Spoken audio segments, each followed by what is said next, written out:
The storm rolled in over the Appalachian ridge with a violence the valley hadn't seen in years, swallowing the night beneath a wall of thunder. At the end of a dirt road sat the Whitaker farmhouse, a sagging two-story structure whose windows never reflected light, even when lanterns burned inside.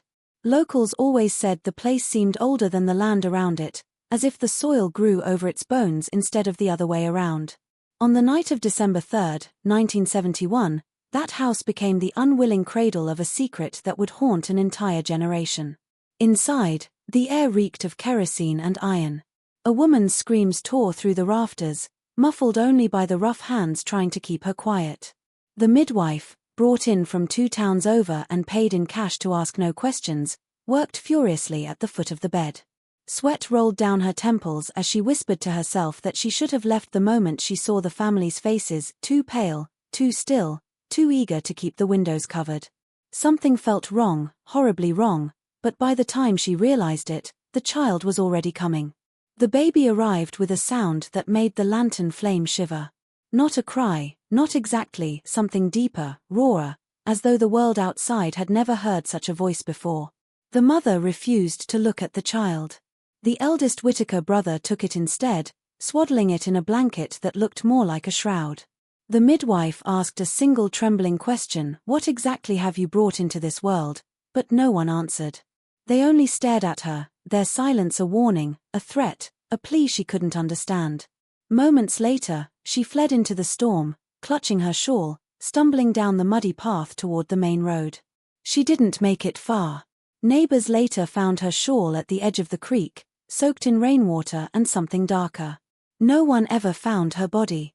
And no one, not the sheriff, not the townsfolk, not even the handful of relatives who dared speak of that night, ever forgot the moment when the screams from the Whitaker house finally stopped, replaced by the chilling quiet that settled over the valley like a curse, marking the beginning of a mystery America was never meant to uncover. The winter of 1971 carried an unusual stillness across the Appalachian Valley, the kind that felt less like silence and more like breath being held. The Whitaker farmhouse stood at the heart of that tension, isolated at the end of a narrow dirt path that even locals avoided after sunset. On the night the secret birth took place, the house seemed to shrink into itself, its windows blackened, its chimney releasing only the faintest thread of smoke. Inside, 3 members of the Whitaker family moved with a frantic purpose that clashed sharply against the eeriness of the night. The father paced the warped floorboards, muttering under his breath, while the eldest son shut every curtain as if terrified that the darkness outside might peer in. The mother lay on the rickety bed, her breath uneven, her face pale beneath the dim lantern glow, gripping the torn blanket as waves of pain washed over her. The family had done everything possible to keep this night hidden. Weeks before, the mother had vanished from public eye under the guise of a lingering sickness, and the few neighbors who occasionally passed by noticed the strange pattern of lanterns burning at odd hours. Rumors whispered that the Whitakers were preparing for something they dared not speak aloud. A single outsider, a midwife from 2 towns away, had been paid handsomely to ensure her silence and to deliver the child without any official record. She arrived uneasy and stayed only because the storm had already begun, trapping her inside with the family whose eyes held too many unspoken secrets. As the contractions worsened, the house filled with an unnatural tension, as though the walls themselves strained to hold back whatever truth was about to break free. The father's voice quivered each time he urged the midwife to hurry, while the eldest son kept glancing toward the attic door, his jaw tightening every time a distant creak echoed from above. Outside, thunder cracked against the mountains, shaking the windows and drowning out the mother's cries, but inside the sound felt magnified, bouncing between the shadowy corners of the room. When the child finally entered the world, the atmosphere shifted in a way every person in that room felt immediately in their bones. The midwife hesitated, her hands trembling as she lifted the infant, her expression tightening with confusion the moment she saw its features in the lantern glow. The mother clenched her eyes shut, refusing to look, while the father stepped forward with a dread that was almost reverence. For a moment none of them spoke, not because the baby was silent, it wasn't, but because the sound it made felt unlike anything a newborn should have been capable of, a noise that seemed to vibrate through the floorboards and pulse against their ribs, marking the beginning of a secret no one beyond those walls was meant to witness. The storm outside had swollen into a roar by the time the midwife finished cleaning the blood from her hands, though she could barely hear it over the frantic beating of her own heart. She had delivered dozens of children in her lifetime, but nothing had prepared her for the atmosphere inside that house, nor for the infant now swaddled in the eldest son's arms. Every instinct in her screamed to leave, yet the Whitaker's eyes followed her with a watchfulness that made the hair on her neck rise. The mother lay turned to the wall, trembling and refusing to acknowledge the child, while the father hovered nearby, stiff and pale, muttering things she couldn't distinguish. There was something unspoken passing between the family members, a silent agreement that whatever had been brought into the world could never be allowed to be seen by anyone else. The midwife gathered her things quickly, her fingers clumsy as she shoved tools back into her worn leather satchel. She tried to offer a few words of medical instruction, but the father cut her off with a nod so curt it felt like a warning. His voice, flat and hollow, thanked her for her services and reminded her quietly that she had agreed to complete confidentiality. The eldest son followed her to the door without speaking, his lantern throwing long, crooked shadows across the hallway walls. She sensed his impatience, or perhaps fear, and it only fueled her growing panic. She stepped outside into the rain-soaked night, the wind whipping her shawl around her shoulders as though urging her to flee faster.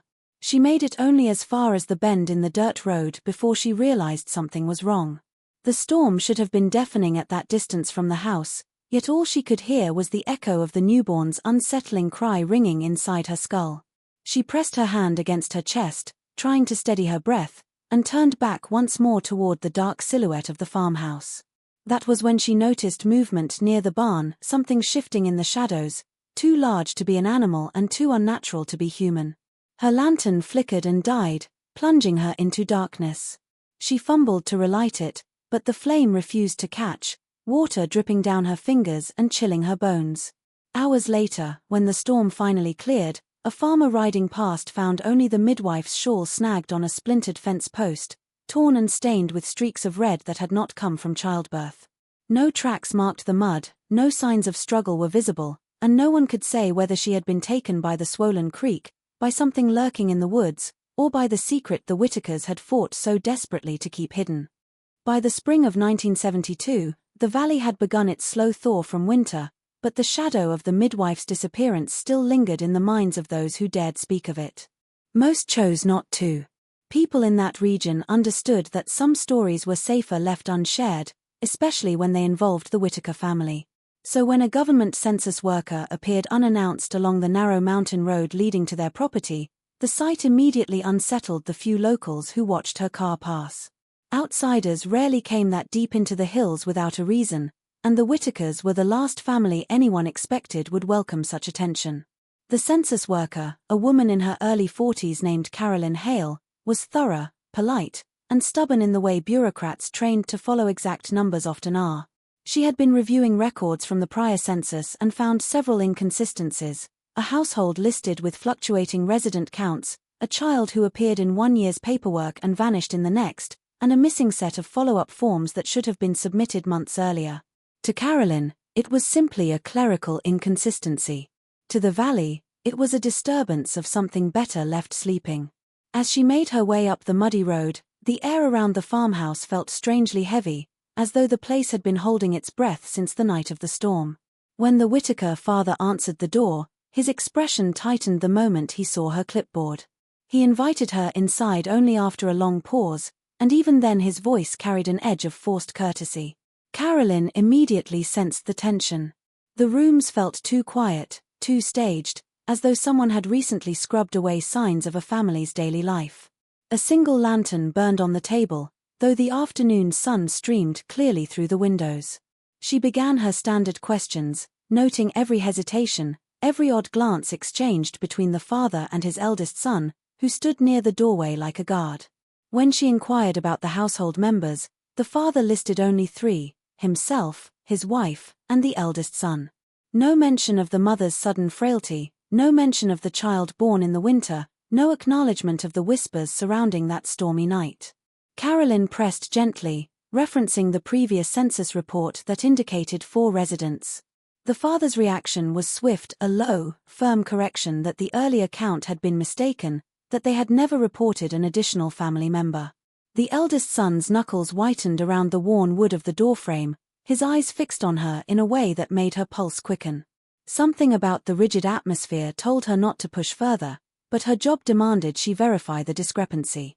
Just as she prepared to request permission to look around, a sound drifted from somewhere deeper in the house. Soft, wavering, unfamiliar. Not quite a child's cry, yet not anything she could easily name. The father stiffened. The son stepped forward abruptly as if blocking her line of sight. Carolyn wrote down one last incomplete note, suddenly aware of how isolated she truly was on that mountain road. When she finally stepped outside, the uneasy feeling followed her all the way back to her car, as though the house itself watched her leave, its hidden truth pressing against the boarded-up spaces within its walls, desperate not to be discovered. As the months passed, the Whitaker farmhouse grew quieter in the daytime and far more unsettling at night. Those who lived within earshot of the property were few, but the handful of families scattered across the valley had spent their entire lives reading the sounds of the mountains, the wind through the pines, the creek's changing currents, the distant calls of wildlife. They knew what belonged to their land and what didn't. So when strange cries began drifting from the direction of the Whitaker barn, people noticed immediately. At first it was dismissed as an injured animal, maybe a fox or a stray dog caught in old fencing. But the noises continued, growing louder, more desperate, and more unnatural with each passing week. They didn't sound like pain exactly. They sounded like something trying to communicate in a voice that didn't yet know how. The earliest witness was an elderly woman who lived a quarter-mile down the slope. She claimed she'd stepped onto her porch one night to gather firewood when she heard a sound that froze her mid-step. It rose from the valley in a trembling pitch, something between a wail and a garbled attempt at speech. She swore it carried the tone of a child mimicking an adult, except the words, if they were words, didn't resemble anything human. She told her son she would never walk outside after dark again. Others soon began to whisper similar stories. The cries sometimes echoed at dusk, sometimes in the dead hours before dawn, drifting over the fields in sharp bursts like something testing the limits of its own voice.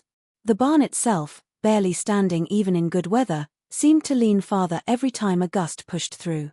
Those who caught passing glimpses of its doors at night spoke of candlelight flickering through the cracks, though the Whitakers insisted they never used the barn anymore. One evening, a pair of hunters returning late reported seeing movement inside the barn as they passed on the ridge. They described a figure, thin and pale, clinging to the rafters as if it were more comfortable above the ground than on it.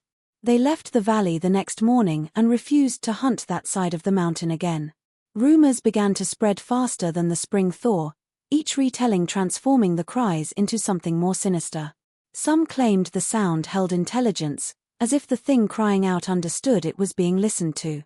Others said the cries had begun to imitate voices, shaky, imperfect replicas of words spoken earlier in the day by those who lived nearby. No one dared confront the Whitakers about it, but no one doubted where the noises came from. Whatever had been born in that house during the winter storm had grown strong enough to make itself heard, and the valley understood with a growing dread that the cries were not the sounds of something suffering, but the sounds of something learning. By early summer, the unease that clung to the valley had settled into something heavier, something that made even routine tasks feel shadowed. The local sheriff, Leonard Briggs, was not a man given to superstition, though he had lived in the mountains long enough to respect them. He'd spent weeks brushing off the growing number of vague complaints about nighttime noises near the Whitaker property, attributing them to coyotes or the restless imaginations of isolated residents. But everything changed the morning he walked into the county archives to review old hospital logs for an unrelated case. As he flipped through a stack of dustcoat files, he noticed one out of place, tucked between two folders from different years. The tab bore a date, 1969. The name on the label stopped him cold, Whitaker. The Whitakers rarely visited town, and hospital visits were nearly unheard of in their history. Yet the file was thick, heavier than most, its edges yellowed and the top stamped with an unusual red seal he hadn't seen on other medical records. When he opened it, a chill ran across his arms despite the humid air.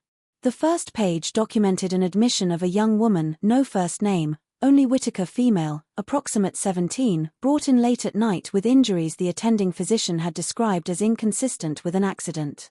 The notes became more fragmented as he read on, references to an unidentified male who accompanied her, a refusal from the family to answer questions, and a final notation that the girl had been removed from the hospital against medical advice less than 12 hours later.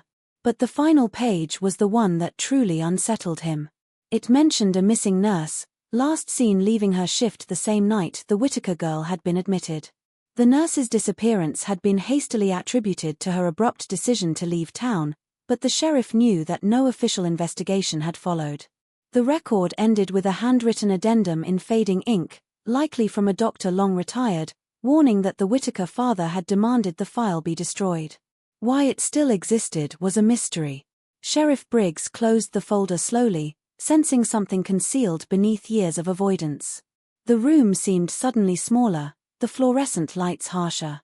He reread the entries, comparing them to the whispers surrounding the midwife who had vanished just months earlier after the Stormonite birth. 2 disappearances, 2 women tied to the Whitakers, and a family with a long history of silence.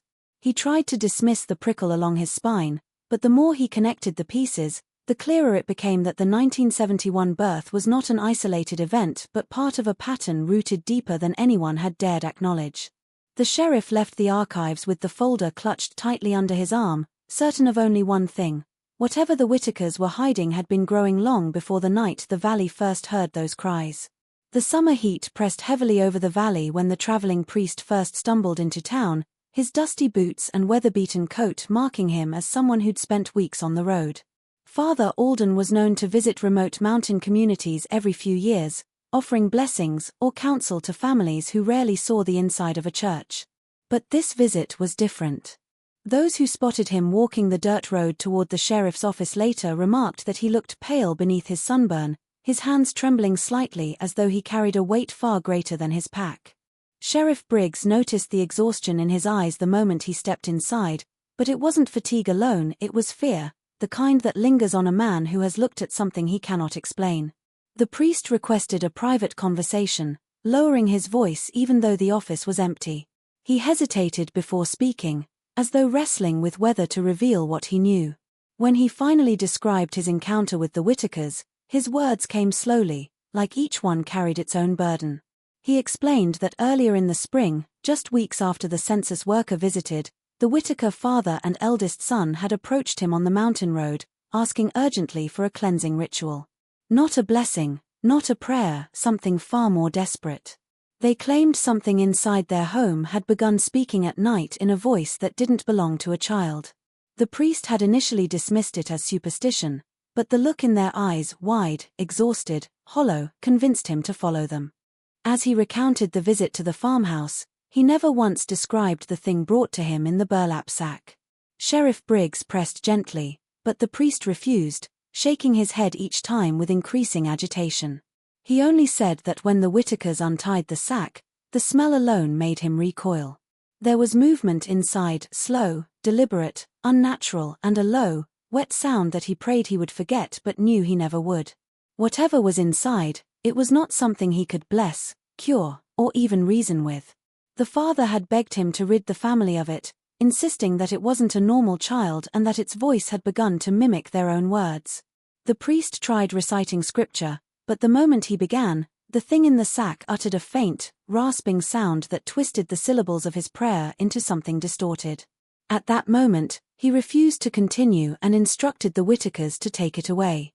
He left the house immediately afterward, shaken to his core. As he told the sheriff his story, his voice broke when he admitted that he no longer believed the Whitakers sought spiritual protection. Their request had been more like a last plea before surrendering to something they could no longer control. The priest departed town that same evening, unwilling to stay another night in a valley where he believed something unnatural had been welcomed into the world, and where a family was doing everything in their power to keep it hidden. By the time 12 years had passed, the winter storm that had concealed the secret birth had become little more than a hushed warning shared among the oldest residents of the valley. Many of the original witnesses had moved away or died, and the Whitakers themselves had retreated so deeply into their isolation that their house felt more like a forgotten relic than a home.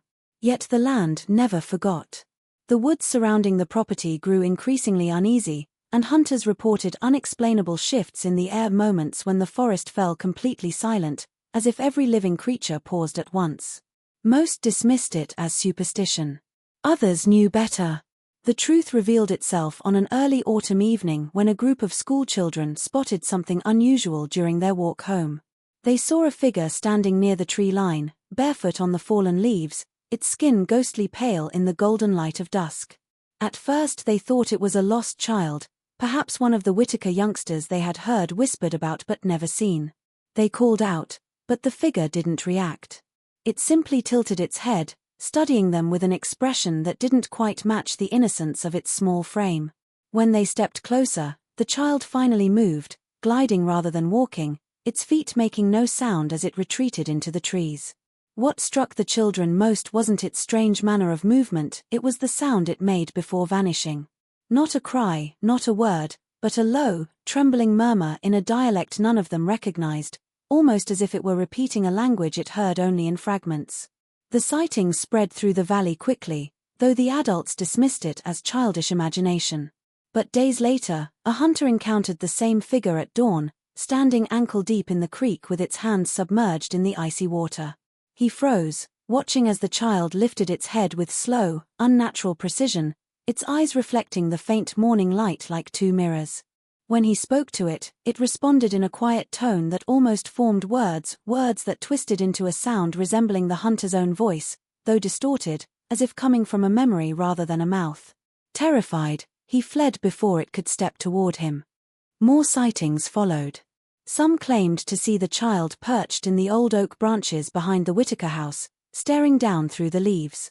Others swore they heard its footsteps pacing along the gravel roads at night, though no prints ever appeared. The valley soon understood that the being wandering the woods was not the innocent newborn brought into the world that stormy night, but something that had grown differently, learning in silence, adapting in darkness, and choosing carefully when it wished to be seen. The Whitakers offered no explanation, but the fear in their eyes whenever someone mentioned the woods was enough to reveal that the child was no longer under their control and perhaps never truly had been. By the time autumn deepened and the leaves turned brittle underfoot, the valley had grown used to keeping its doors locked earlier than usual. Sightings of the pale child in the woods continued, each more unsettling than the last, until the whisper of its presence became part of the land's nightly unease. Sheriff Briggs, pressured by growing fear among residents, finally obtained a warrant to check on the Whitaker family. He knew it wouldn't be easy. The Whitakers had never welcomed law enforcement, especially not since the night of the midwife's disappearance or the strange report filed by the census worker. Even so, the sheriff was determined. He gathered 2 deputies, both of whom looked pale beneath their bravado, and the 3 of them made their way up the narrow road that twisted toward the farmhouse.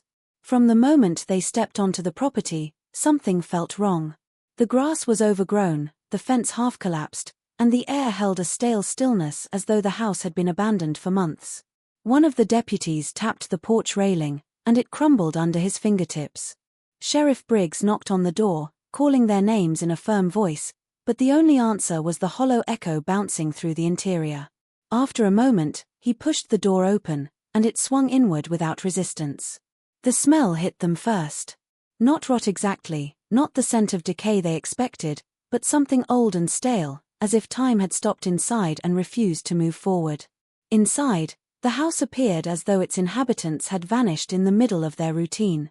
Plates sat on the wooden table, the remnants of a meal still clinging to their surfaces. The lantern beside them was burned low, its wick charred but still warm, suggesting the family had left recently. The sheriff's boots echoed against the creaking floorboards as he moved deeper into the house. Dust clung to the corners, yet the footprints leading toward the back door were fresh. The kitchen window gaped open, curtains fluttering like pale hands reaching for help. One deputy pointed out the overturned chair near the hearth, its position suggesting someone had risen abruptly, startled or afraid. As they searched the bedrooms, Sheriff Briggs felt the heavy sensation of being watched, though every room they entered was empty. The mother's bed was unmade, blankets tangled in a way that looked more like a struggle than rest. The father's coat still hung by the door, keys in the pocket as if he had intended to return. But the most unsettling discovery was in the corner of the eldest son's room, a small, crude drawing pinned to the wall. It depicted a figure with elongated limbs and hollow eyes, standing outside the barn beneath the moon.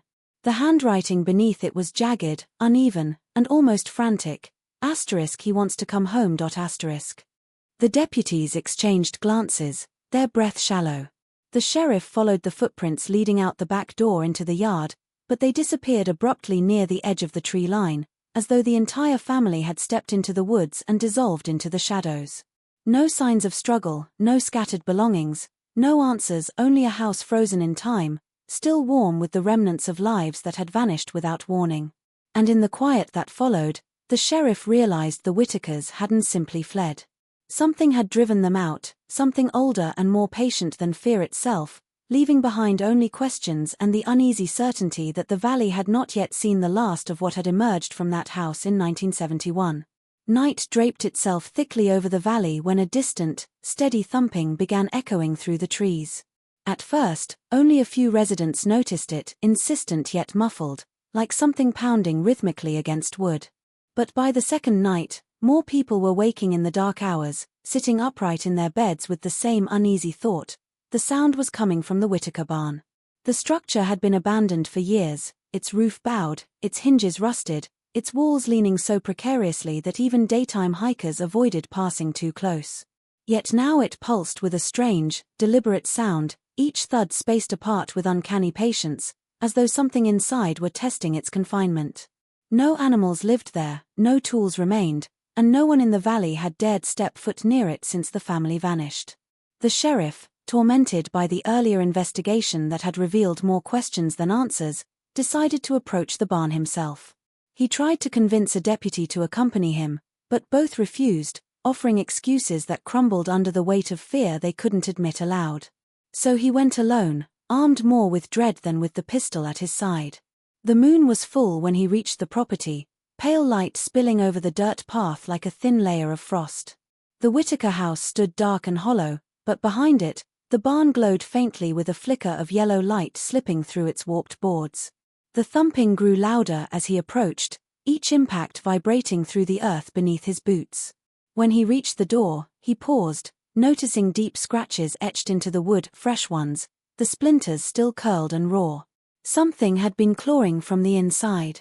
The sheriff lifted his lantern, and the shadows within the cracks shifted, not away from the light but toward it, curious, almost eager. The thumps stopped. Silence fell so suddenly it felt staged, as though whatever was inside had realized he was there. A low, wet breath pressed against the gaps, followed by a faint murmur. Not the growl of an animal, not the whimper of a child, but a sound shaped like a warped echo of a voice he recognized, his own. It whispered his name, dragging out each syllable with unsettling precision, as if mimicking a memory of him rather than the real thing. His pulse hammered. Something moved behind the door, brushing against it with a slow, deliberate weight. The lantern flickered violently, shadows dancing across the barn's battered beams. He stepped back, instinct overriding duty, but the voice followed, now layered, shifting through tones, sampling voices of people who had disappeared over the years. The midwife. The nurse from the old hospital file. Even the Whitaker father's trembling command. Their voices blended like a chorus trapped in a single throat. The sheriff fled the property without looking back, unable to shake the sensation that the barn door had been seconds away from splintering open. The next morning, he returned with a full search crew, but the barn was silent, its interior cold and empty, the lantern inside extinguished. Only one thing remained, a trail of footprints leading out the back, small and bare, vanishing deep into the woods where even daylight felt unwilling to follow. Decades had passed since the stormy night of 1971, and the valley had long since attempted to bury the memory of the Whitaker house, the strange cries, and the vanished family. The woods had reclaimed the paths, the barn sagged even more under the weight of time, and the few remaining residents told their grandchildren that the mountains simply didn't like outsiders, that certain places were better left alone. Yet one crisp autumn evening, a figure emerged from the tree line, tall and strangely still, moving with a grace that was almost unnatural. The people who saw it froze, sensing immediately that this was no ordinary traveler, no wandering hiker lost among the pines. Something about the way it carried itself, the slow, deliberate steps, the head tilting to survey the valley as if testing its boundaries, spoke of knowledge and experience far beyond its apparent years. The figure approached the old road that led past the abandoned farmhouse, its bare feet silent against the gravel, its eyes glinting in the fading sunlight like glassy mirrors reflecting both curiosity and warning. Rumors spread quickly. Those who glimpsed the figure described it as pale, unnervingly thin, and yet undeniably human in form. But there was an otherness to it, a sense that it belonged simultaneously to the woods and to a secret history no one was meant to uncover. It carried no belongings, spoke no words to the people it passed, yet its presence caused a palpable unease, as though the valley itself had recognized one of its own long-lost children returned to reckon with the past. The first to confront it was a retired sheriff, the same man who had once investigated the disappearance of the Whitakers and the strange events surrounding the barn. He stepped from behind the shelter of an old oak, heart pounding, and called out, not knowing if he expected an answer or simply sought confirmation that the thing before him was real. The figure turned, and for the first time, its voice spoke not in cries or mimicry, but in words that carried the weight of memory and intent. It recounted fragmented recollections of the family's history, of nights spent in hidden rooms beneath the house, of whispers in the dark and rituals meant to control what could not be tamed. The voice trembled with both anger and sorrow, carrying decades of solitude, and the listener realized that this being, though born in secrecy and raised in fear, had survived through its own cunning and willpower. As word spread, the valley struggled to reconcile the return of the child with the terrifying legacy of the Whitaker family. The figure moved deliberately, retracing paths, pausing at the farmhouse, lingering by the barn where it had once been confined.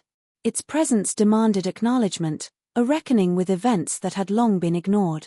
Residents, once content to bury the story, found themselves confronted by the living evidence of a secret that had festered for generations, and they understood with a creeping dread that the truth the Whitakers had fought to conceal would now emerge, unbound and insistent, reshaping the valley's understanding of what had been born, what had vanished, and what had endured in silence all these years.